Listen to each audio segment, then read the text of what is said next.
Hello and welcome to Movies, Films, and Flicks. I am Mark Hoffmeyer, and joining me is a man that will be recording this episode with gigantic rain machines above his head, just pounding rain down on him. It's David Cross. Good thing I have an umbrella. Or actually, it's a good thing I have a trifold hat, which may or may not collect the water, making it useless. I don't know. Yeah, we'll find out. But I gotta say, the noise reduction on your end is unbelievable, David. I don't know what you're using, but I don't hear any of that pouring rain that is just flooding your apartment as we speak. The people below you are going to be... They're going to be in misery. I think it's worth it for this episode.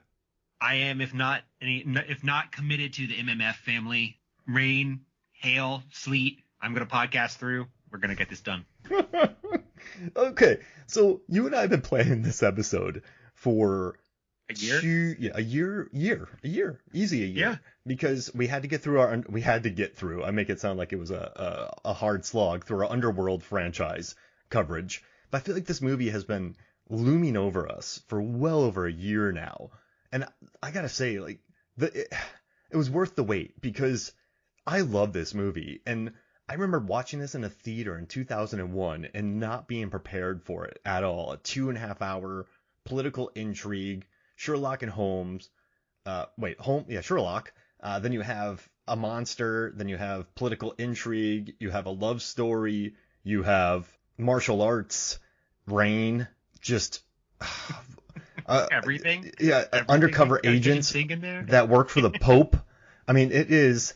Like, oh, hey, well, we caught the beast. We got to go now. All right. Well, hey, we got to come back. And you're like, what is happening? Wait, these people want to overthrow the Pope with all these monsters? And there's people just getting murdered horribly. And there's a CGI monster running around. And Vincent Cassel with a gigantic sword that can split.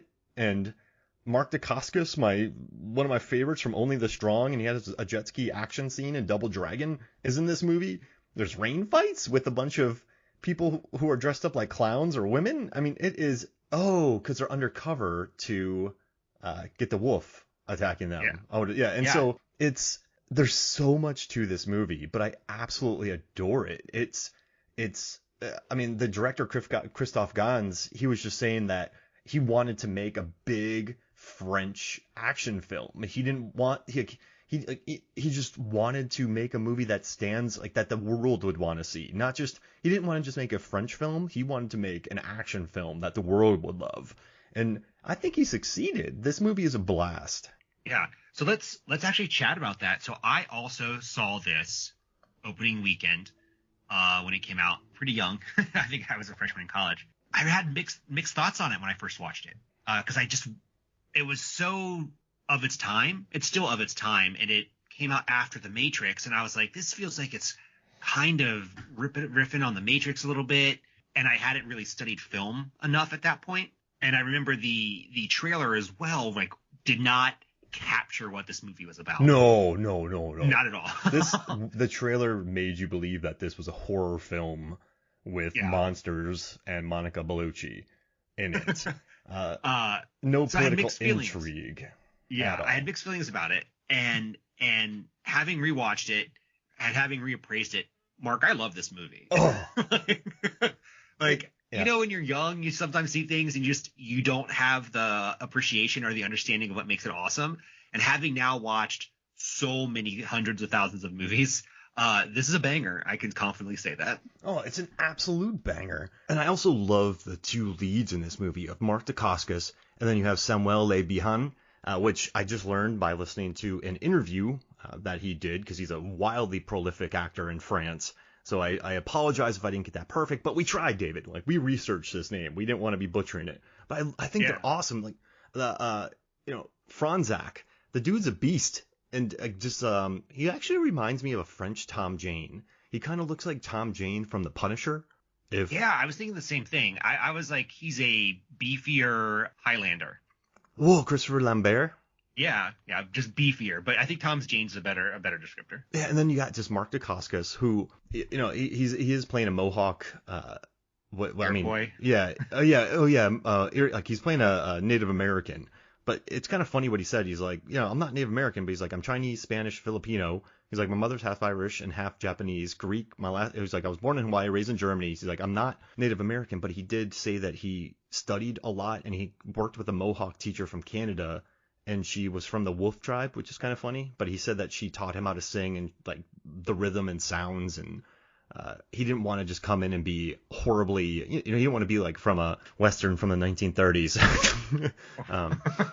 Or maybe, I don't know, an action movie starring Johnny Depp from 2000 and what? Oh yeah, Lone Ranger. Yeah. I'm actually really glad you brought that up, Mark, because that was one of the things I was interested in talking about, because I was like, oh, a non-Native American actor playing a Native American role. And I had to remind myself, hey, this was a different time in 2001. That wouldn't really fly today. But I am also really appreciative of Mark of like putting the effort in to try to make it as real as possible. That's something I think a lot of people want to do. Yeah, I mean, it's tough for actors, right? Because he had worked with Christoph Gans before Mark Dacascos had. And so he got hired for this. He got the role written for him. The role turned that down. The role of Manny was originally a Yoda type character, who was kind of an older, this super wise, sage advice, that kind of stuff. But then they got Mark Dacascos, and they're like, okay, spin kicks. So they had to completely change the character around to fit to Dacascos. And listen, you're watching this, and 2001 French film, and listen, I'm not saying it's right. I'm not condoning any actions, but there's really no excuses to make for it. But like you said, it was in 2013 they had casting issues. I'm sure they had casting issues last year. They did, actually. So it doesn't make any of it right, but I still love Mark Dacascos. I mean, when I saw him in John Wick Chapter 3, Parabellum, such a long name, but I don't think I could have been happier watching him fight Keanu Reeves during a final fight in a gigantic action franchise. But just remember how much the trailers were built around Dacascos and his rain fight and his hat and their dusters. Yeah. Like that poster was everywhere when you saw it. But you know what's interesting? Tell me if I'm wrong, David. Am I being ignorant here? But in the beginning, when it's raining, they're wearing their raincoats, but it kind of opens up into a cone into their neck. I feel like that's a perfect place just for water to congregate. Of course, yeah.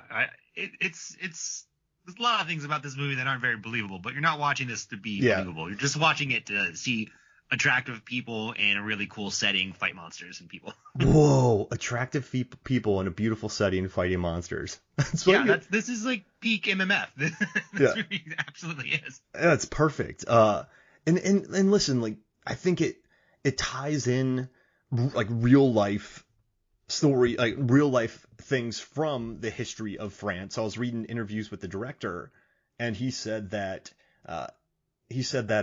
where did I find this interview at? Yeah, he's like, it happened over a period of 3 years in the 18th century. Something or somebody killed more than 100 women and children in a French region. Nobody knew what it was, and it became a political issue. Everyone was making bad jokes about how the king could not capture this beast. It's still a mystery. So, and it's also set during an Enlightenment, so people are debating about modern ideas, freedom, religion, equality, and other rights.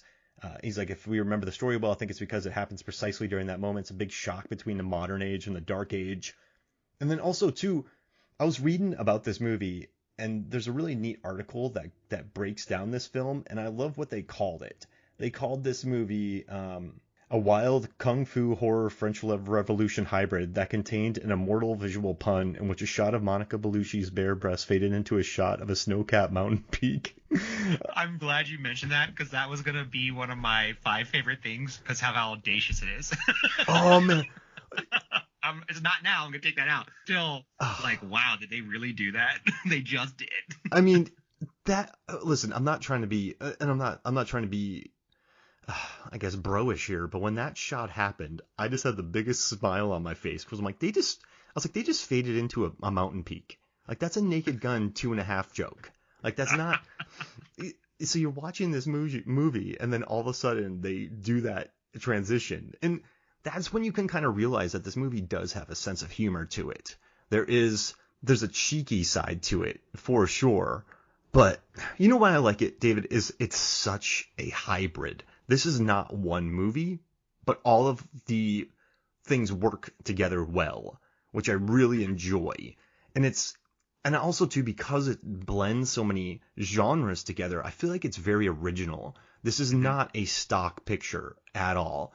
And even though I was in the same boat as you in 2001 when I went, what is good? I was like, I love this movie, but I know nothing about the French Enlightenment when I went to go see it. So I was just like, why are they like, it wasn't what I thought it was going to be, but now I really adore it. And I feel like since 2001, I mean, this movie made 70 million worldwide. It has a 7.0 on IMDb. It's 73% of Rotten Tomatoes. People like it, and it made money, but it hasn't become a super cult classic. But I still think the people who have watched it adore it. There's kind of a Brotherhood of the Wolf community out there who are very loyal to this movie. Yeah.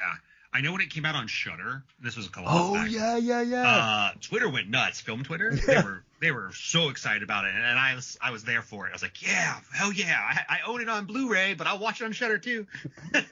If we were more topical, we would have released the episode then, because you are right. Film Twitter. I mean, listen, it's definitely a microcosm of its own world, but it felt like an event on Film Twitter. It really did. And whenever I tweet a photo or put it up on Facebook or Instagram, I always get people going, yes. Like, they're very happy to hear about this movie. Because, you know what's neat is, let's see, this was 2001, so I was just graduating from high school. So I really knew nothing about French cinema. I hadn't watched Breathless yet. I didn't know who Godard was.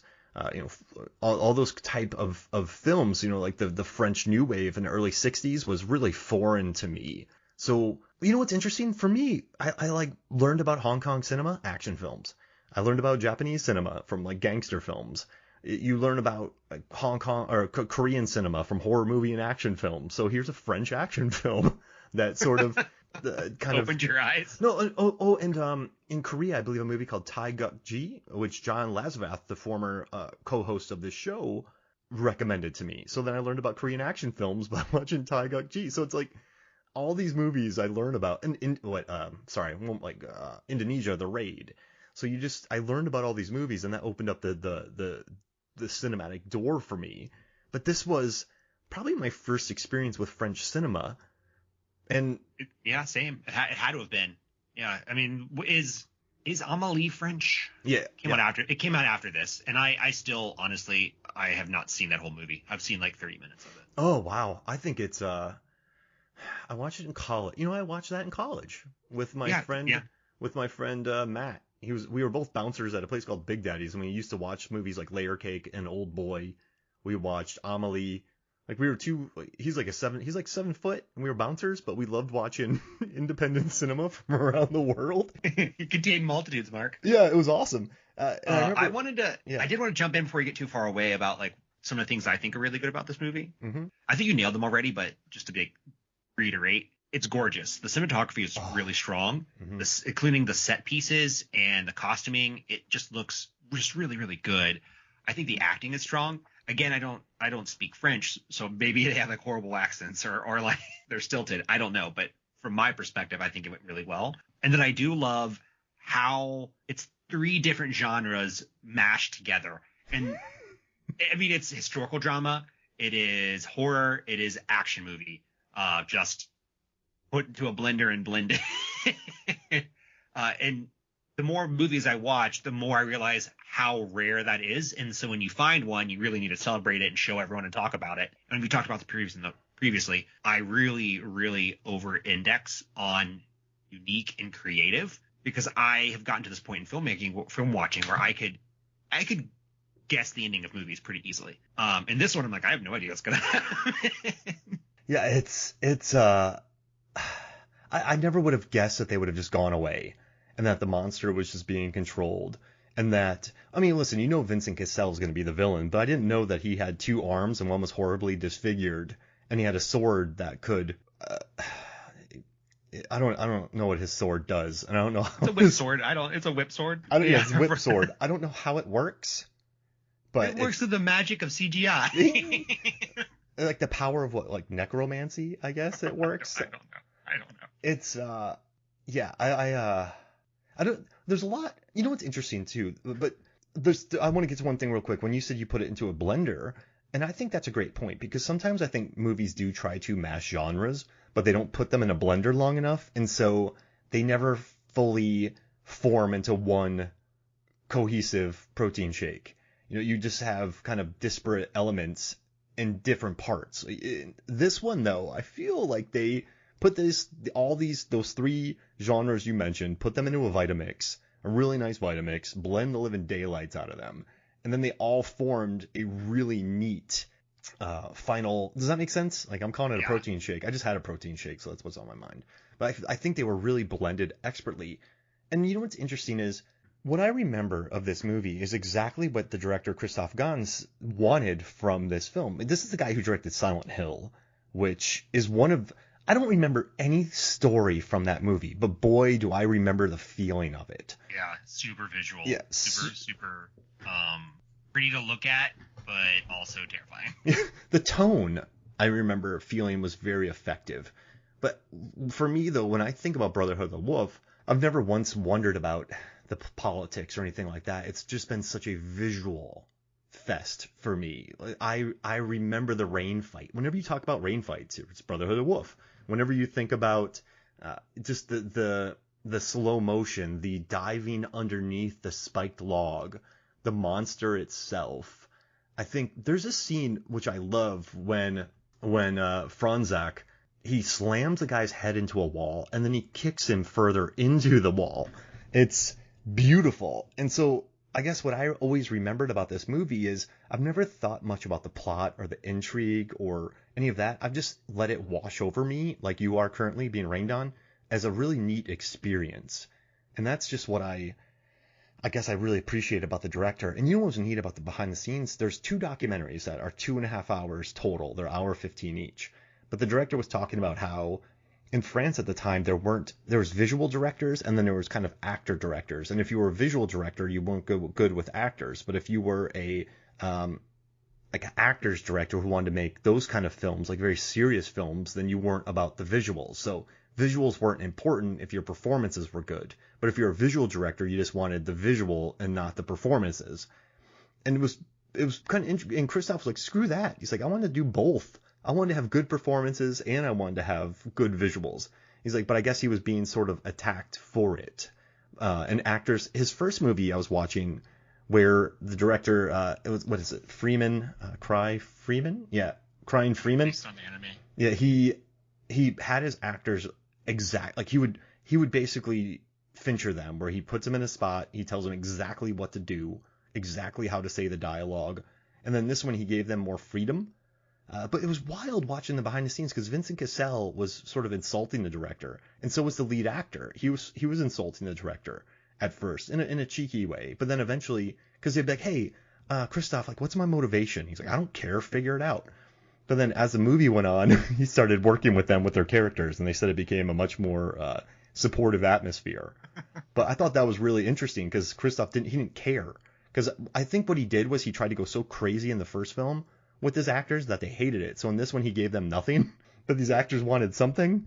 So he had to find a happy medium, but he found that halfway through Brotherhood of the Wolf, if that makes sense. Yeah, but, I mean, that makes sense. But I mean, you don't bring in, you look through the IMDb of a lot of these actors who are in this film, and they are gigantic French actors. I mean, he had some legends in this film.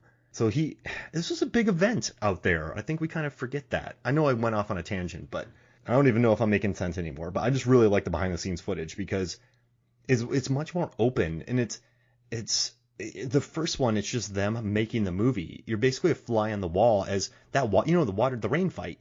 They had 2 trucks that were water tanks, but then they realized they couldn't run both trucks at the same time because the water pressure would drop.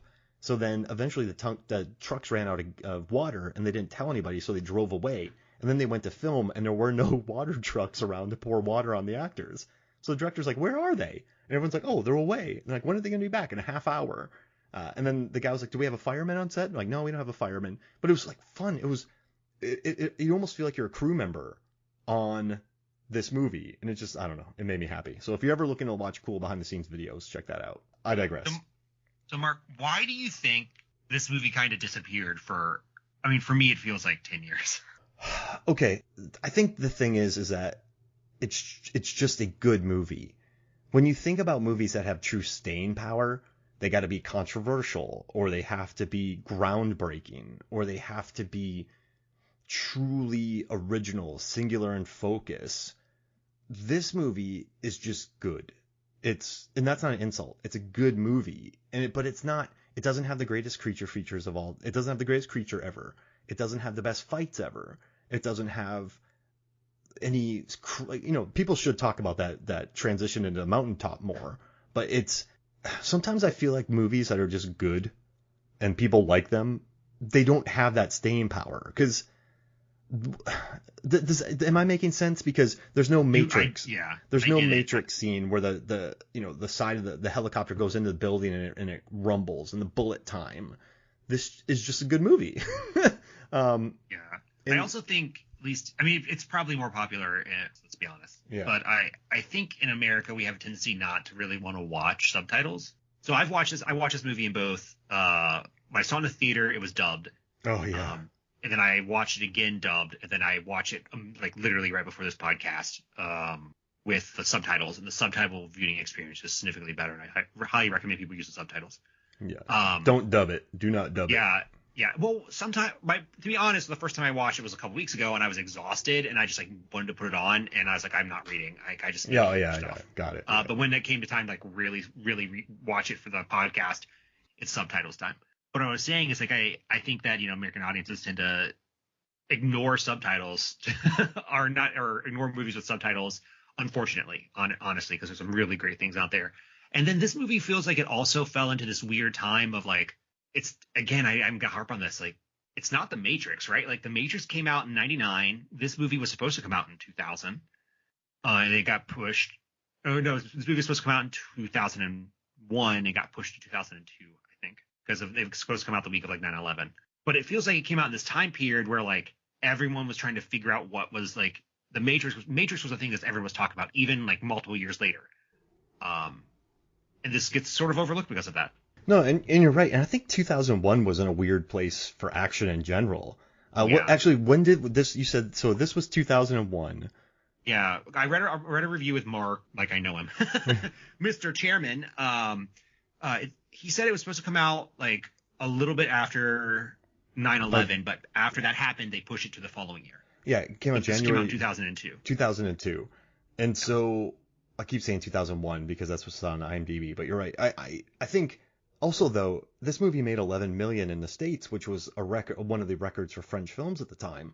But nobody was going to the theaters in January of that. I was working in a theater at this time and nobody was going. So the fact that it pulled it, I had to go to a bigger theater to go see this, not the ones I work at. And so this movie was it was a weird time for film because it was after 9/11, and then it was weird time of the year. Yeah, weird time of the year. And also it's a 2.5 hour French film. And I think but I mean, look at Rumble in the Bronx when it came over in 95. It wasn't a blockbuster success. It was more for cinephiles coming out. Yep. So I think it's done really well. But I also what do you like? If you look at movies Parasite, that became a blockbuster worldwide because I think everyone sort of understood the themes, and it became kind of an event movie, I guess. It just had so much momentum to it. Yeah, it was. Well, it was. What year did Crouching Tiger, Hidden Dragon come out? Oh, 2001. That was another huge event. That was 215 million worldwide. Amazing. But I mean, I think people remember that because Michelle Yeoh's fight and that insane fight at the end, and the way they ran on top of the wire work was, it was still wire work, but I mean, actually the Hong Kong cinema, they helped pioneer wire work. So it was just expertly done. So I think it didn't have anything new like Crouching Tiger. It didn't tackle themes that Parasite tackled. And I think it's just a movie, and it's a horror movie, so some people don't go watch that. It's just, I think it's set up for just cinephiles to enjoy. Yeah, and again, I don't think the trailer really... The trailer felt like maybe more bro-ish than the movie actually is, if that makes sense. They're yeah. This guy has a whip sword. Go watch this movie. Sweet. And, the whip sword is inspired by Soul Calibur because there's a character with the same thing. At least that's what I read. It could, I don't fully know that. But then you watch the movie, it's like, oh, there's a love triangle in this. It's really a horror movie. There's political intrigue.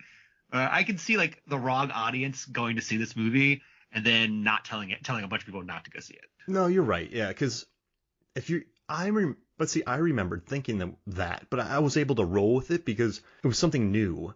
I think at this time in my life, 01, 02, I was just craving new cinema. So I was trying to get my hands on as much as possible. I mean, this is when I was starting to watch all the Kubrick movies, watch all the Kurosawa films. I think I was just trying to expand my knowledge as much as possible. So even though this movie wasn't what I expected, I still dug it. I still really liked it. But I did leave scratching my head a little bit because I'm like, wait, okay, so they are using this wolf to create political instability, which makes the king look bad.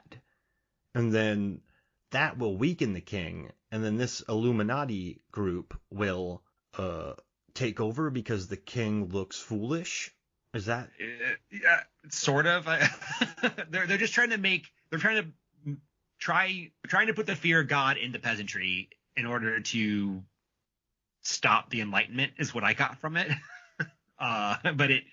And they're using the wolf, the lion in armor, to cause that. Like it is super convoluted. And you know what though? There are some lines that I really like in here because there is a line where he says, like, it's better to lie to stop lying. Does that, like, they wanted to put a lie out there to stop other lies from spreading when they killed that wolf and then they painted it and put the red stripes on it. What a bad job. Yeah. The fish was funny at the beginning and I saw that wolf. I was like, he did not do good work. Yeah, you could tell his heart was not in that. But yeah, I think they said that they wanted to, let's see, I have it in my notes. He said they want to, and then yeah, they wanted to kill the thing to prevent the lies from spreading, which is, I guess that's smart, right? He said, better lie than let lies be told, and then simplify the beast. Because if the peasantry just keep telling stories about it, it'll just get worse and worse and worse and worse. So then cut off the lie by lying is what the king wanted. Which, yeah.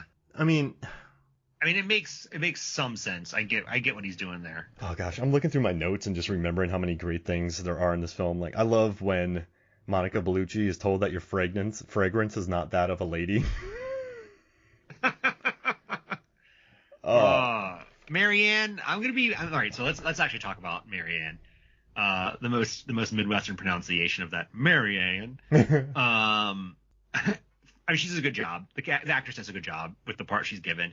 The thing that that really got to me was like, Ronzak, why is he attracted to her? Because like they should have nothing in common. He's like a 40-year-old dude hitting on a 19-year-old who has like no worldly experience, and I'm like, it just does not work in my head at all. Yeah,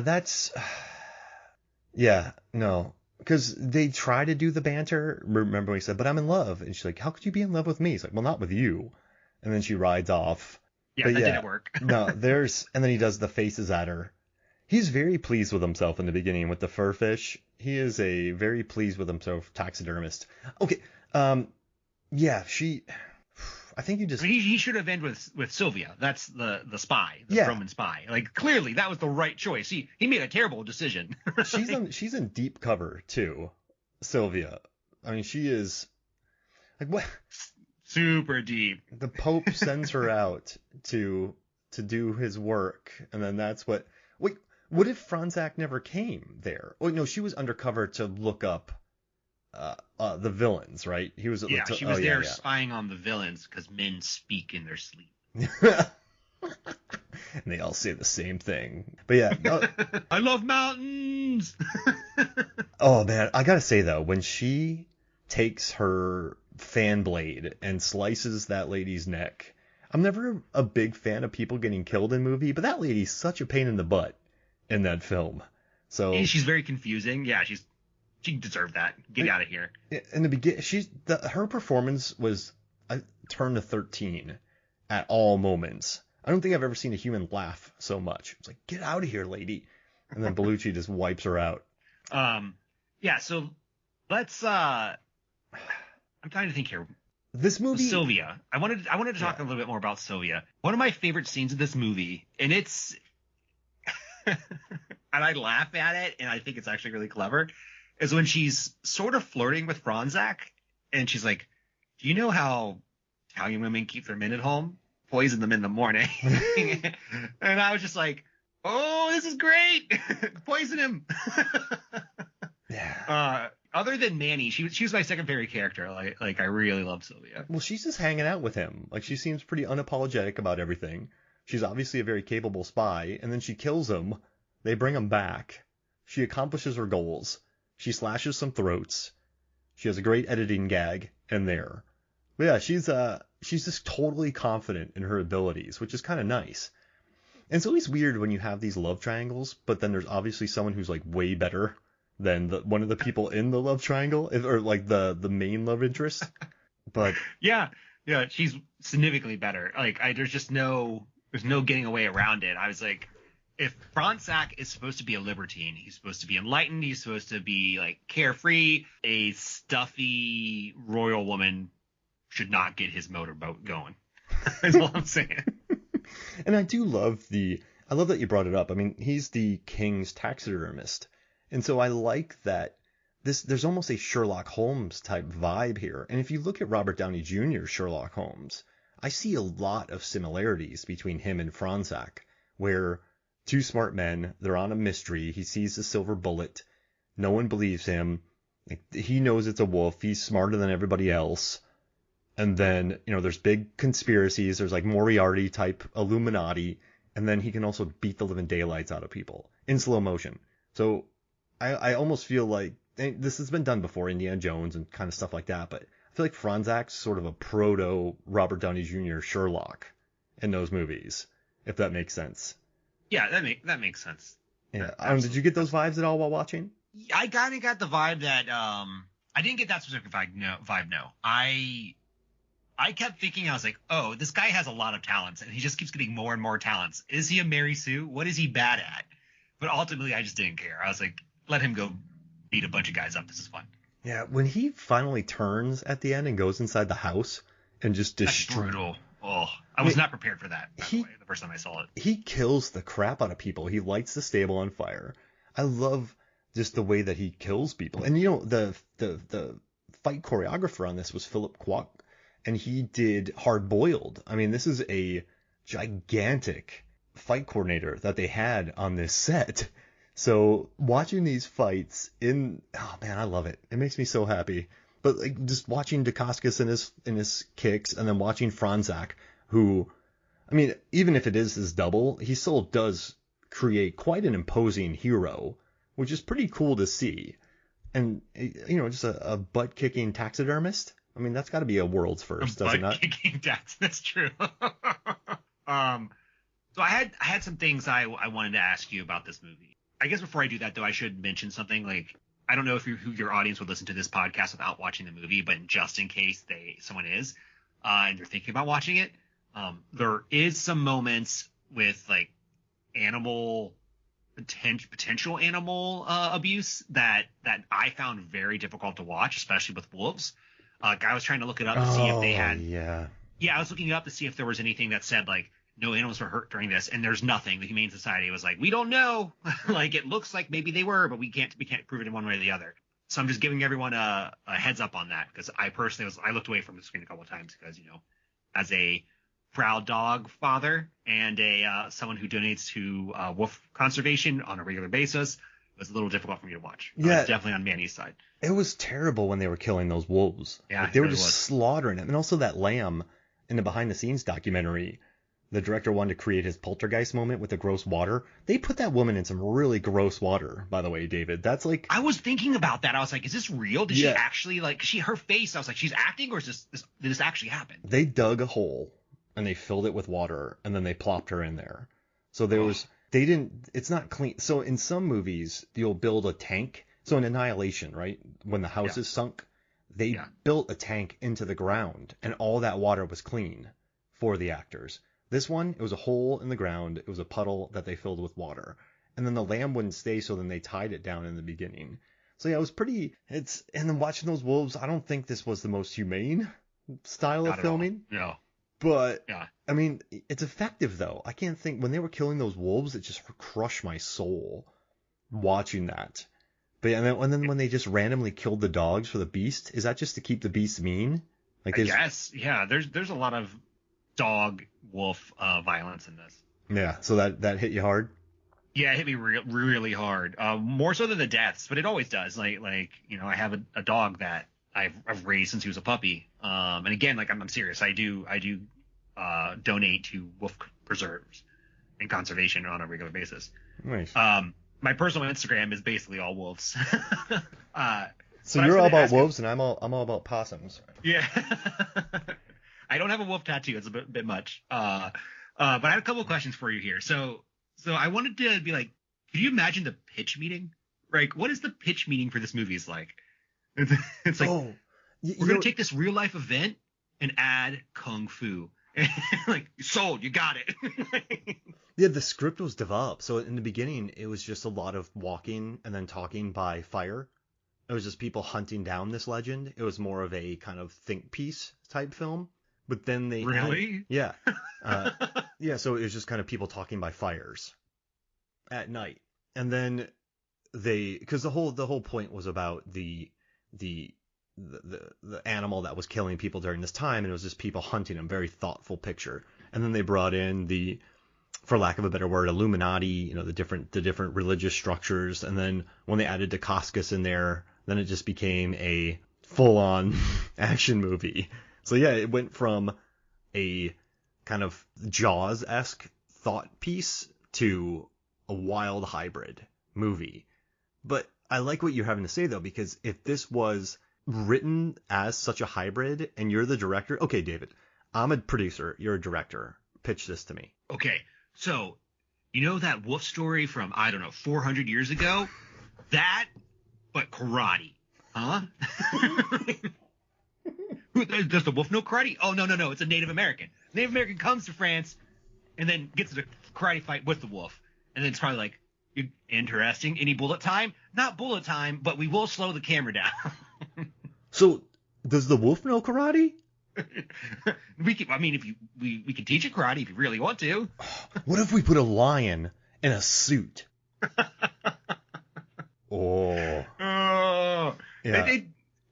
The pitch meeting had to be really wild, but I'm really happy it got made. And that kind of leads into my next question, Mark, is like, what's the American equivalent of this? Right? Like, I was racking my brain of like, is there an American event that could be turned into something wild like this? And honestly, the only things I could think of is like more cryptid based. It's like the Mothman or Skinwalker Ranch or Fire in the Sky. But I'm like, is there like an animal? Like, I don't know any type of animal that like terrorized American town. Like, I can't think of anything. Yeah, because we're going for real world stuff. We're not saying I was swamp, trying to, yeah. Like I don't know.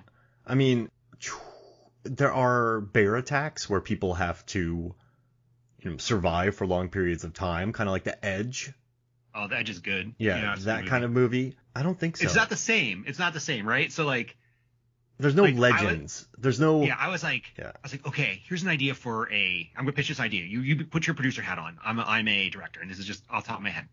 Okay, you know how Chicago burned down because of that cow? What if during that fire, two kung fu gangs have to fight each other to get out? So it's like Hard Rain, but with fire. In Chicago as it's burning down. Oh my gosh. And like even and he had to have some like animal in it, right? Like, well, maybe the World's Fair is there, so we just combine events. And during the World's Fair, a wild animal is brought and it escapes. So there's wild animals that they found in the deepest, darkest area of somewhere that's there that escapes. And then there's a huge fire, and then there's kung fu gangs. So it's like the Warriors meets Firestorm. Yeah, it doesn't really work. And then we're going off a tangent here, but another thing that I was thinking about, I was like, okay, so what is like a quintessential American animal that we could put in our American version of Brotherhood of the Wolf? So it'd be Brotherhood of the Animal. And I was like, well, there's brown bears, right? Like, brown bears are American, and there's big cats. Big cats are American. We get the Brotherhood of the panther, or the Brotherhood of the lion, not a lion, mountain lion. And then I was like, there's really only one answer to this, and it's like Brotherhood of the wild turkey. Oh, it's like the most American bird. Vicious too. You don't mess or They're horrible. I mean, the Canadian geese too. That could be the up north version of it. Brotherhood of the Canadian geese. Just a gigantic pterodon-esque Canadian geese. Yeah. Goose lighting people up. And I did read a book recently called De-Evolution about a Bigfoot attack in a sustainable community, written by Max Brooks, the guy who did the Zombie Survival Guide in World War Z. So I could see that if that was true, and then you could add in the political era of 2 years ago with Bigfoots, and then add Kung Fu. We're getting there. To go back to the movie, because I love that tangent, but let's go back to the movie for a second. One of the impressions I had when watching this is that it felt like the most glorious fanfic I'd ever seen made, if that makes sense. It really was like, Vampire the Masquerade meets a really good version of kind of movie we covered, Van Helsing. Like, let's be honest, this is a better version of Van Helsing. It's like all the stuff I wanted Van Helsing to do is in this movie. Yeah, people from out of town coming into town to kill a monster. Yeah, but again, like I was saying, like I just got a really like fanficky vibe of which in fanfiction, you usually like mesh a bunch of stuff together to see what happens, and it's not negative, but it just shocked me a little bit. Well, look at 50 Shades of Grey, and look at Twilight, I believe. Did Stephenie Meyer start that off as fanfic? I mean, that's the rumor that I know of. I can't say that one. Yeah, I got it. But someone's always said that to me. Allegedly. Yeah. And you know what I love too is like, we're gonna make this movie, but we're gonna add. There's a 5-minute fight scene when Dacascos first fights those guys in the circle, and then the ladies jump in, and then more people jump. That's 5 minutes right there of him just beating people up. So I love the script of this movie to be intrigue, political intrigue, romance, monster, 5-minute fight with Mark Dacascos, mystery, intrigue, love triangle, 5-minute fight with Mark Dacascos. They probably cut one too. They're like, oh, we can't have 4 fights. Are you sure? Like, are you good? Can we make it 2 minutes? He was nominated for a Saturn Award for this, and he's great. And I was thinking about it, and I was like, he says maybe 12 words throughout this entire movie. But the first time you hear him speak, he's like, thank you. He cuts a great figure in this movie, and it was kind of funny. The behind the scenes documentary, you're watching through his makeup test, and he was trying to find the perfect makeup for his face, and the director was just not into any of it.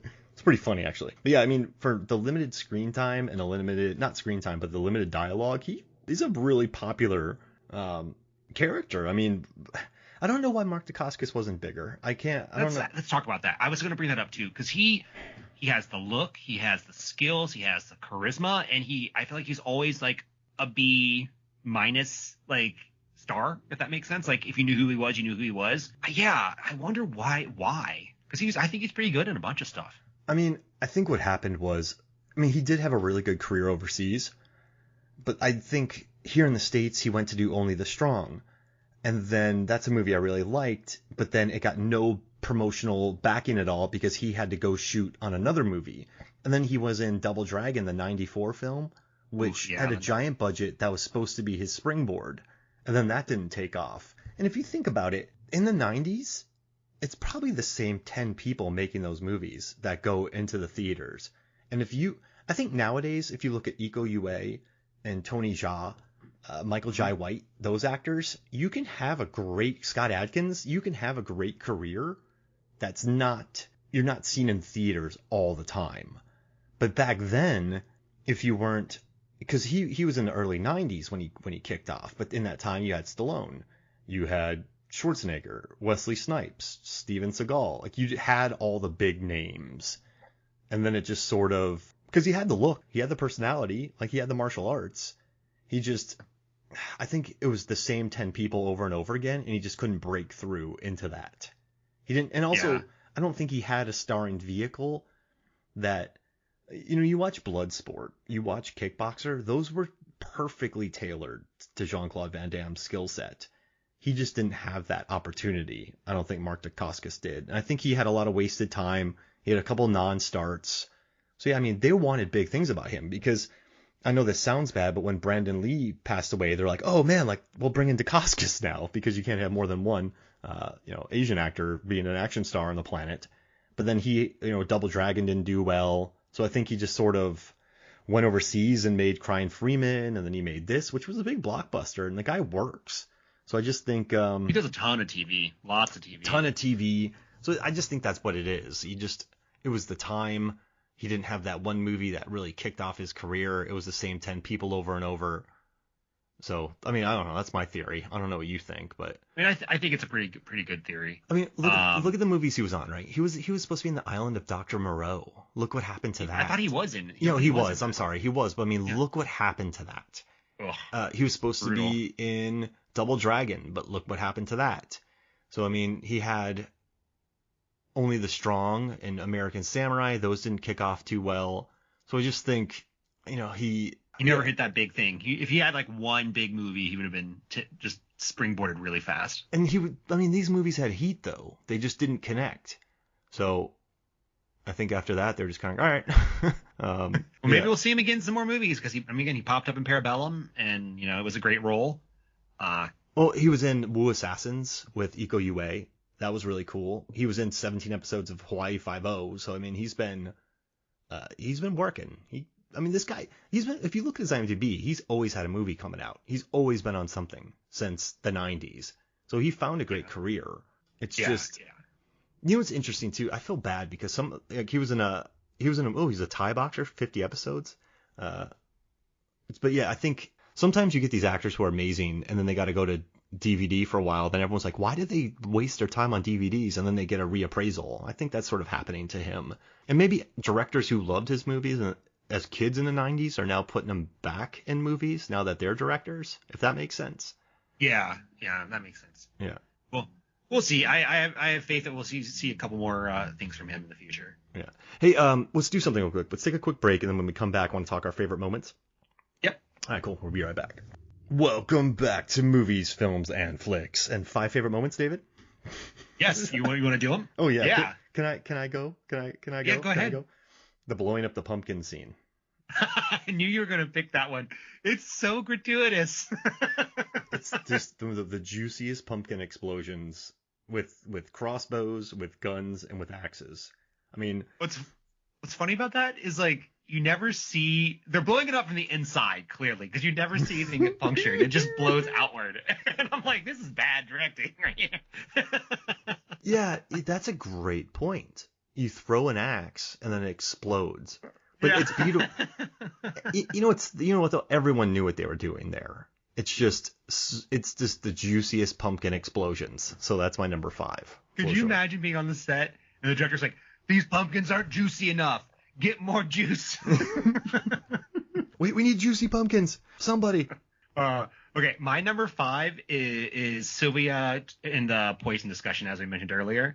I just think it's a really funny scene, and the look that, oh my god, the Fransak gives her is like, oh no, did I screw up here? And it's like, maybe you kind of did, bud. It's I love that scene, and she's just he did mess up, and then she's like, yeah, I better not see you again later on too, but she's too good for him. She has to go do more secret things around the world, I guess.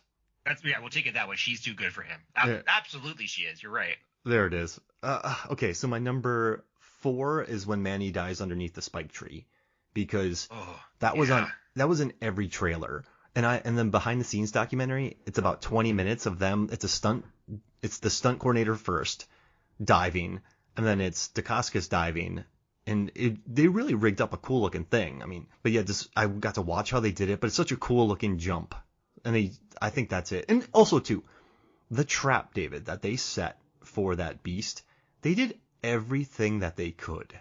If you and I set that trap up and a creature still escapes, we just got to shrug our shoulders. Like, we really can't quit. I'm going home. we can't. Like, I wonder. Like, we couldn't even take it as a loss, because it's like we did everything humanly possible to trap this creature, and it exploded through wooden bamboo enclosures, which should never happen. So I feel like something supernatural is happening there. So you and I could just, yes, it got away, but we did everything we could. Like, I wouldn't feel bad. Yeah. The thing that I laughed at about that scene is the Marquis like passes out for literally like a couple hours, maybe 8 hours, and they come back and like there's this elaborate trap work. I was like, wow, they worked really fast. Yeah, that's It's Dark Knight level fast. Yeah, there's no way they could have built all that so quickly. But it's still beautiful. I mean, it is really cool. But the two of them together, though, they seem like a well-oiled machine. So if anybody could do it, they probably could. My number 4 is the second fight scene, which I think is great, but specifically when Manny sticks his tongue out mocking the fighters who had like yelled at him, like, "Oh, you so scary." And I was like, perfect. Thank you, Mark Dacascos, because that was absolutely a choice he made. Yeah, that was yeah. I mean, Mark Dacascos, like, yeah, that was funny because he owned all those people. Like, have you ever seen something like that? Just a group of people fighting. They're not trying to kill each other. They're just sort of beating each other up, like having fun, getting kicked in the face. No, I mean wrestling. Yeah, that's not true. Not like fisticuffs. Who's training? You know, the Wolf crew. They have some warriors who know spin kicks. So I don't know where they found these people, but they found some good henchmen for sure. I love that fight though. Okay, so I'm on my number 3. I'm gonna say when I've said it before, but when Monica Bellucci kills the woman with the fan, because that lady had to go. She was just That's the worst. She had to go, and so listen, I don't condone murder in movies, but she was just such a problem all throughout that yeah, I'm glad Monica got her. So that was good. My number 3 is the opening fight scene. I think it's awesome. It's really good. Sets the stage. I particularly like when he kicks the stave up to his hands. You're like, oh, this is gonna be a good movie, because like if you think about it, like had a prologue with a woman dying, so setting up the horror. Then it had an introduction of the characters setting up the kung fu, and I'm just like, I don't know what I'm watching, but I'm into it. Yeah, why is there a rain fight? Why am I watching this rain fight? But it's beautiful. I mean, it was a stick fight too. It's a rain stick fight. Why are they? And then the first time I watched it, I was like, why are they in women's clothing? I'm so confused. Yeah. You know, it's funny. I never really thought about it until we started this episode. I'm like, oh, they're undercover. Jeez Louise. So my number 2, there's a scene where Franzak is walking through a like laboratory area, and you just hear the sound effect of every animal that's in all the jars. So he looks at something and you hear wow, like lion roaring, and I'm like, is Franzak hearing this? Is this? Yes. Oh my god. Yeah. I just love the sound effect because there's so much squishy sound effects in this movie. There's squishy, there's mud. There's great Foley work in this movie, but when he is walking through that room, just hearing all the various animals and their screams that should never happen. I don't even know why they're there, but yeah, that's my number 2. So Mark, I think we're on the same page here, but I just reiterate, those are all noises from animals in Africa. He has never been to Africa. He is making all this up in his mind. He might, is he crazy? Yeah, are they actually doing that? I have no understanding what's happening there. Yeah, just listening to that, I just thought, what is happening? This is beautiful, but not in an ironic way. Like, I unironically love it. I think it's a beautiful moment. So yeah, that's my number 2. Okay, so my number 2 is when the jailer, who also moonlights as a chef, makes a really tasty meal for the inmates. He's so delicately putting stuff into the broth and tasting it, and I'm just like, I don't know what's happening here, but I'm in for it. Like, that's a lot of detail. Yeah, I'll stay in this place if this is the food I'm getting. Yeah, I love that scene. I mean, you know, who knows? Maybe that's what it is like, right? Well, it makes me happy. Let's see. Am I at my number 1? Yeah. Okay. I've already talked about 8 times, but there's a scene during the house fight where Franzak slams a guy's head into a wall, into it. And then he kicks him further into the wall. And it's such a brutal, but really cool. For me, it's up there with the door kick in Transporter. It's up there with the scene in Broken Arrow where Slater goes through the train and kicks Howie Long off the train, but he's on a bridge, so he falls all the way off, like he falls a long distance. There's some really cool scenes. And for me, it's all about, I love it. I love when he does the head smash into the wall and then the kick further into the wall. Like, that's just a beautiful moment. It makes me so happy. Great. Yeah, that's a whole really good scene that I was surprised at how long it was and how brutal it was. But it was nice. Oh, can I do one runner-up real quick before you get to your number 1? Can I just do it before I forget? Yeah. Okay, so I like that the movie just stops after Manny's killed. And they're like, oh, he had to go clean him, and then he's like, but he had to burn him. He had to leave to go burn him. It was you think, oh man, he's gonna go on a rampage, and this is gonna be it. But then they're like, no, he's got to take care of his friend, and I dig that. Like the character Franzak's crying in that scene where he's cleaning off Manny. That was his brother, and I think death in a lot of movies never has weight, but Manny's death actually has some weight to it. So that's my runner up. When I saw this the first time in the theater, when Manny died, I was like, I can't believe they did this. Like, he's the biggest star in the movie. Oh my god. Yep. Oh, it sucked. Yeah. Number one, just generally, it's Sylvia and Monica Bellucci. Yeah, she's the best. She's the best. She's absolutely the best. And I guess my runner-up would be boobs into mountains. Just the audacity of that scene. You can't listen. I understand it's wildly gratuitous, but it just put a smile on my face because I'm like, they just did that. They did it. Yeah. They did that. I laughed out loud when I saw it. Oh man. Hey, so before we get out of here, you want to do our draft real quick? Yeah. So we're gonna play a game, and this is gonna be called Trained Villainous Pets. The idea here is we're gonna draft villainous pets. Mark, I'm gonna let you go first. Okay. I'm probably taking yours, or one of yours, but I have to. It's my favorite monster ever, and that's Rancor. Oh, you did. I thought you were going to miss that one. From Return of the Jedi, because it's a trained creature. It has the Rancor trainer who comes in and cries when the thing dies, and then his buddy hugs him. It's absolutely beautiful. As much, I don't know why Return of the Jedi gets flack, but you feel for the Rancor keeper and his friend. But watching that Rancor die and that guy crying over him, it's really oddly humane, and you're kind of mad at Luke for doing it. So it makes sense. For me, it's all about that. Yeah, that's it. So my number one overall pick, and you can tell me no on this, I'll accept it. The crocodile from Lake Placid. I mean, Betty White is feeding it, and it's kind of a pet. Yeah, I think that's fair. Okay, I'm taking that one. I mean, because she feeds it, she raised it. Yeah, I'll go with that. I think that's fair. And I mean, it's on here right now. I looked at this nine most villainous pets, and the thing's on there. So, yeah, I like that. Oh man, can I do? Okay, I'm gonna do a Return of the Jedi at the end, another one, but I'm gonna go to Congo. Congo. Okay. Yeah, because the apes in that one were trained by Zinj, the city of Zinj. They were originally trained and groomed to become protectors of the diamonds in that movie. That's a good one. So at the end when they come, I mean, listen, they've been around for generations, so they hadn't been trained, but they came from their ancestors were trained gray apes that were just mean. So, yeah, I like that. I think that's yeah, and Laura Linney lights them up, so that makes me happy. All right, this is my number two. I'm gonna go with the rats in Willard. Oh yeah. And it's multiple of them, but I think they're pretty villainous. Oh, they're very villainous. That's a good one. Ooh, I like that. Oh man, I mean, they do his bidding.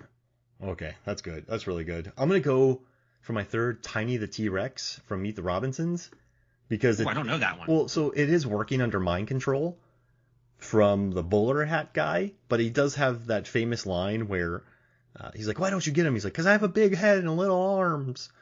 So oh, that's right.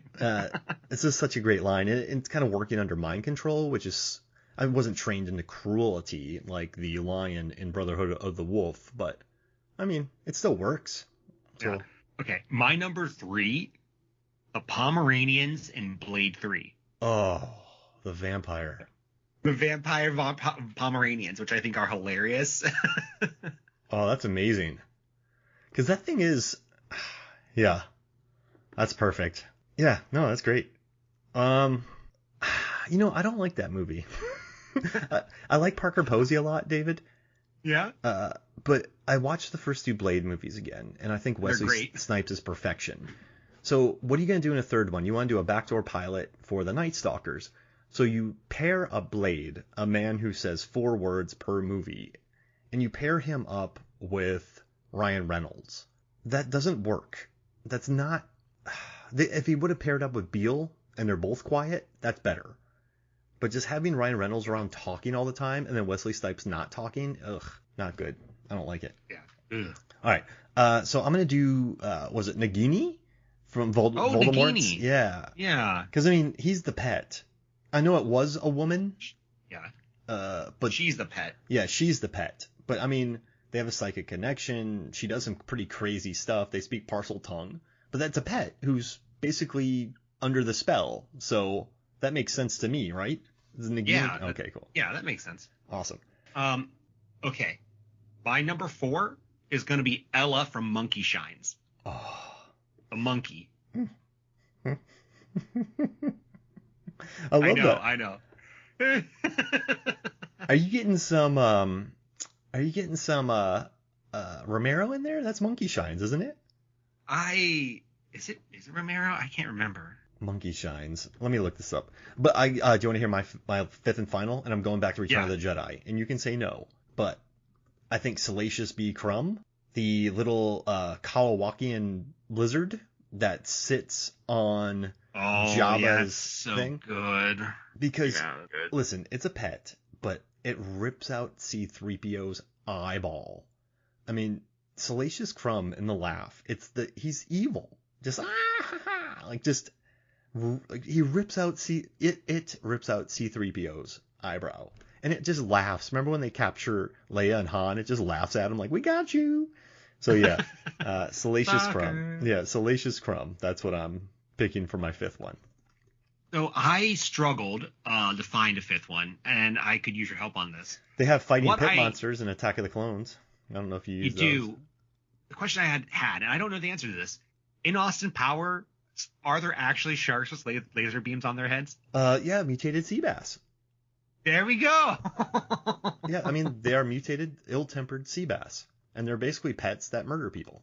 It's perfect. There we go. Let's run through and create our top 5 out of these 10. Okay, so I have Tiny the T-Rex, the Congo apes, Rancor, Nagini, Salacious Crumb, and then you have the Willard rats, you have mutated sea bass, you have Monkey Shines, Pomeranians, and the Croc. Oh man. So I think right off the bat the Rancor goes in.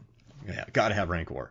All right. Yeah, absolutely the best. All right, so we got Rancor, and I mean, listen, that Pomeranian's pretty amazing, is it not? It's so funny. That's the whole reason I wanted to do this list. So let's add it. All right, yeah. So we got that. So we have 2. So we have the Rancor and we have a vampire Pomeranian. Now, I do really like the Congo apes, and I do like the Croc as well, because it is a pet. I do too. Yeah, the Congo apes are a great deep pool that I wouldn't think about. So let's add those. Okay. So and I do love the Croc too. Because I mean, it's a pet. So now we're down to Tiny the T-Rex, Nagini, Salacious Crumb, Willard, mutated sea bass, or Monkey Shines. But I think I know what I want, and I think maybe you know what I want. Yeah. Well, the thing here is I wouldn't want to do too many Star Wars. Yeah. No. I don't want it. And I think Nagini, because Nagini was a person, there's like a weird might sort of count, might not count aspect to it. And then Tiny T-Rex was mentally controlled, but that line is really good. Yeah. It's funny. But I mean, I kind of like either mutated sea bass or Willard, the rats. Yeah. All right. So let's pick between those two. So we have dogs, land, Lake Placid. So that's like freshwater. We got jungle. We got space. Maybe we do mutated sea bass because we can cover all our bases. Yeah, because all right, so we have freshwater, and then we can do salt water. Yeah. All right. I mean, the thing with Monkey Shines is good because it's sneaky and could potentially lead everyone. You know, like you need a leader for this super villainous team. Yeah. Mutated sea basses can't do that. No. There's no leader here. Maybe the apes by virtue of being the smartest. Yeah. Should we keep the monkey? Aren't the rats and Willard pretty smart? But they can't. Yeah, I mean Willard's pretty smart. What's his? Is that white rat? But I don't remember its name. I don't know. I like the gag of mutated sea bass. I mean, they're pets. Yeah. They don't need leaders. They'll have a leader. That's right. They will. They have okay. Mutated sea bass. Vincent Cassell will lead them and give them horrible, horrible lives. There we go. We got it, Mark. Hey, well, this was awesome, man. Hey, do you want to promote the Award Wieners Movie Review podcast before we get out of here? Yeah, so I'm the co-host of the podcast Mark just mentioned, and we do reviews of Oscar-winning, Best Picture-winning movies, and we pair that with a hot dog recipe. Our podcasts are really about like film history and getting to understand the movie. We try to go do deep dives into them and explain why they won, their place, historical context within film, and we're doing all of them. The next one we're going to do is Argo, so if you like Argo, check that one out. It's great. I love it. And let's see. And check out his Instagram. Well, wonderful Instagram page. Thank you. I do a lot of work of making funny things on there. No, that's great. So, I really appreciate it. Thank you for joining me. And we're doing Alligator next. We're finally getting to Alligator, my friend. Doing that one, and I'm going to put the call out there again. If you know of a Jaws inspired movie for us to cover, let us know. So far we have Alligator, we have Grizzly, and I'm sure we can find a third. Oh, I love it. Yeah, we'll get one. But no, this was great. Thank you so much, David. Thank you, Mark. Have a good day. All right, so for me, Mark Hoffmeyer, and for David Cross, who's still being rained on, and he probably has water up to his neck. Total commitment. This is Movies, Films, and Flicks. We'll see you next week.